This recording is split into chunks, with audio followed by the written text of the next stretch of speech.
Ya, Anda masih bersama kami di program Tokoh Kita. Kita akan melanjutkan perbincangan kita bersama dengan Profesor Din Syamsuddin. Baik, Profesor. Sekarang kita berbicara mengenai masalah mudik, Prof. Untuk saat ini pemerintah sudah melarang untuk melakukan himbauan mudik dan juga pulang kampung untuk ke daerah agar tidak terjadi penyebaran wabah COVID ini dari zona merah ke zona yang hijau, begitu ya, Prof ya. Tapi ada sempat juga untuk larangan atau pengeluaran fatwa bahwa mudik itu haram, begitu, Prof. Bagaimana penjelasan terkait dengan mudik haram ini, Prof? Ya, tidak harus langsung hitam putih. Yang paling penting itu kesadaran. Pertama, jangan perdebatkanlah ya, karena itu menimbulkan kebingungan. Mudik dengan pulang kampung berbeda. Ya. Tapi idenya, sebagaimana Rasulullah, kalau ada kita berada dalam satu suasana lingkungan yang telah terjadi persebaran wabah, jangan keluar. Artinya jangan sebarkan ke lingkungan lain. Atau yang kedua, jika di suatu daerah sedang tersebar, menyebar wabah, jangan masuki daerah itu. Ini alasan kuat bagi mudik.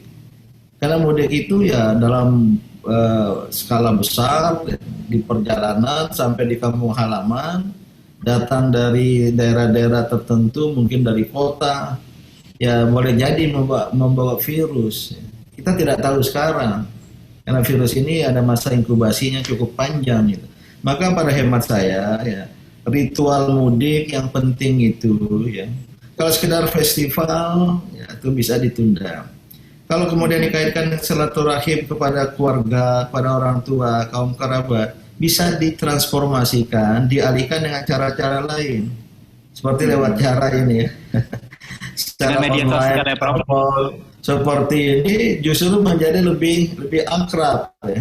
Dan insya Allah tidak mahal ya. Apalagi kalau negara ikut membiayai ya, fasilitas internetnya. Tahu-tahu dalam satu screen ini bisa bertemu banyak, dekat-dekat sekali ya. Berdekatan sekali ya.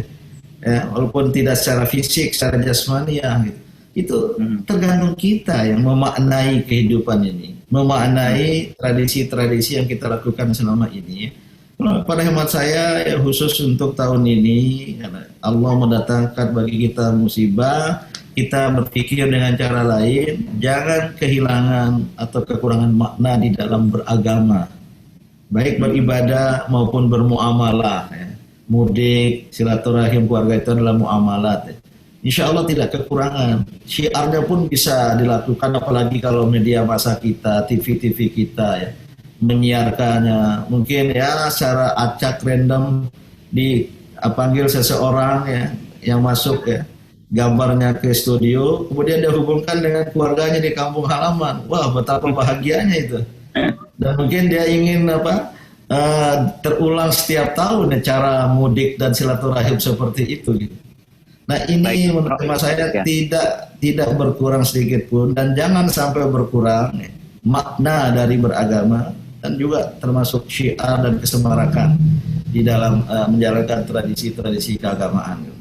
Baik, Profesor, saya mau minta tanggapan ya, Prof, terkait dengan adanya wabah COVID-19 ini. Banyak orang yang beranggapan kalau wabah COVID-19 ini adalah teguran dari Allah untuk kita semua, begitu ya, Prof ya.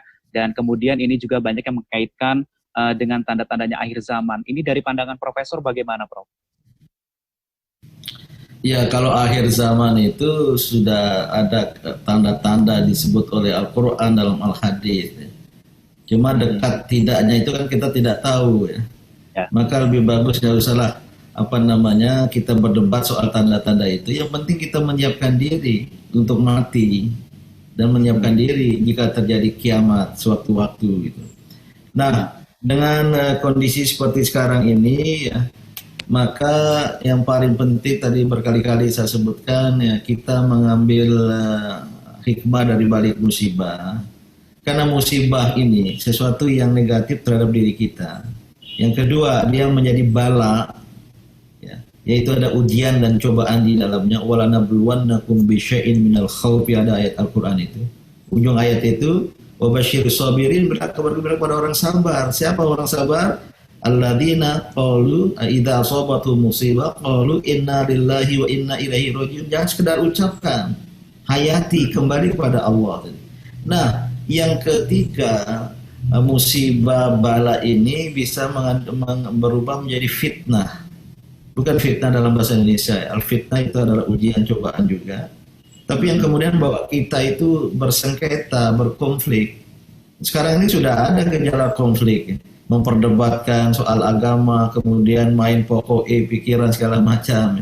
Apalagi jika di dalam cara kita menghadapi ini tidak kompak, tidak seragam gitu. Nah, yang paling akhir itu musibah itu bisa menjadi uqubah, iqab, balasan. Dan jika terjadi itu, maka kemanusiaan, seluruh manusia ini sudah tenggelam di muka bumi ini, ke dalam bumi. Itu yang terjadi pada bangsa-bangsa dahulu kala ya. Kaum Nabi Nuh, bangsa Ad, bangsa Thamud, kaum Nabi Lut, yang juga terjadi pengingkaran, pembangkangan. Apa maksudnya? Bagi umat Islam, ketika ada musibah dia bersuuzon kepada Allah, berprasangka buruk pada Allah. Ya, berprasangka buruk, ini nggak apa-apa musibah, wah wabah ini akan mempan. Hemat saya itu bersuuzon pada Allah, karena menyikapi dengan ketakaburan. Nah, saya ingin lanjutkan dikit, ya. Dan terjadilah pengingkaran dan Allah datangkan akibat ukubah. Dan naudzubillahi min dzalik. Saya berpendapat ya wabah corona COVID-19 belumlah sampai ke situ. Baik, Profesor. Kalau saya berbicara ataupun saya pernah melihat banyak ulama-ulama yang sudah melakukan ceramahnya di YouTube begitu ya, Prof, ya, terkait dengan bahwa bulan Ramadan di tahun 2020 ini kebetulan ini hari Jumat bertepatan dengan di pertengahan bulan Ramadan, Prof.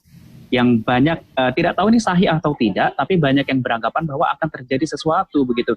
Pandangan Profesor dengan hal ini seperti apa, Prof?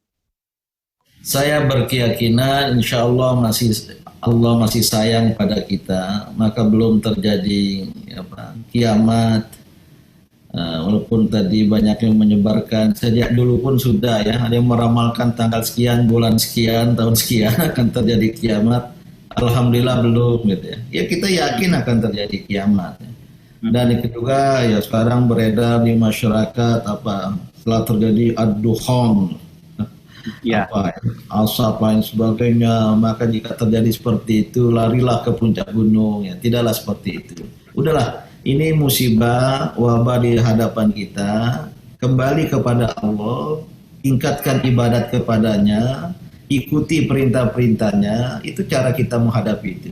Bahwa kemudian nanti terjadi kiamat ya wallahu a'lam, nggak ada yang paling tahu. Sebagaimana kematian pun kita tidak tahu kapan dan di mana serta bagaimana kita mati ya. Tapi kemudian tidak, atau hadis-hadis seperti itu banyak sekali berseliweran ya. Biarlah ahli hadis menjelaskan, dan sebagian ada yang berpendapat ya itu hadis-hadis yang tidak dapat dipertanggungjawabkan kesahihannya. Iya, yang penting kita tetap mendekatkan diri kepada Allah Subhanahu wa taala begitu ya, Prof ya. Profesor, mendekatkan diri kepada Allah, dan kebetulan kalau hari Jumatnya terjadi apa-apa ya nggak apa-apa, kita sudah dekat sama Allah. Betul, Profesor. Tapi jangan mendekatkan diri kepada Allah hanya semata-mata karena percaya hari Jumat seperti itu. Dekat kepada Allah setiap waktu, dari sekarang hingga nanti itu. Ya baik Profesor, kita tahan sejenak. Nanti kita akan lanjutkan perbincangan kita usai jeda pariwara yang satu ini. Tetap bersama kami di program Tokoh Kita.